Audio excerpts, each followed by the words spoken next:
যে 5 বছর পর জাকাত নেওয়ার মানুষ খুঁজে পাওয়া যাবে না দেশে ইনশাআল্লাহ। চাকরি সার্টিফিকেট আছে, চাকরি নাই, এরকম থাকবে না। যে কাউকে তাদের অধিকার আদায়ের জন্য রাস্তায় নামতে হবে না ইনশাআল্লাহ। এই যে শ্রমিকের অধিকারের জন্য মাঝে মাঝে গার্মেন্টস সহ বিভিন্ন জায়গায়, বিভিন্ন শিল্প কলকারখানায় শ্রমিকদেরকে মাঝে মাঝে রাস্তায় নামতে হয়, যে এই দাবি আদায়ের জন্য কাউকে ইনশাআল্লাহ রাস্তায় নামতে হবে না। দাবি পূরণ করা হবে, মানে চাওয়ার আগেই পূরণ করা হবে ইনশাআল্লাহ।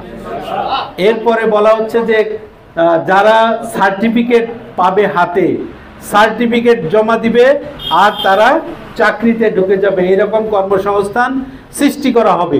যাদের চাকরি দেওয়া সুযোগ আমরা পাবো না তাদেরকে ভাতা দিব ইনশাআল্লাহ।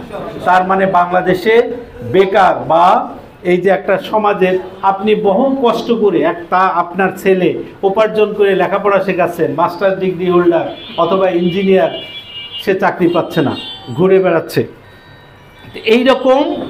এইরকম বলা হচ্ছে যে চাকরি সার্টিফিকেট আছে, চাকরি নাই, এরকম থাকবে না।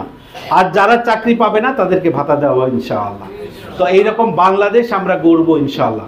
আমাদের নেতৃবৃন্দ এখন বলছেন যে 5 বছর যদি আমরা দেশ শাসন করার সুযোগ পাই, তো 5 বছর পরে বাংলাদেশের মানুষ আমরা জাকাত বা ইসলামী অর্থ ব্যবস্থাটাকে এমনভাবে ঢেলে সাজাবো যে 5 বছর পর জাকাত নেওয়ার মানুষ খুঁজে পাওয়া যাবে না দেশে ইনশাআল্লাহ।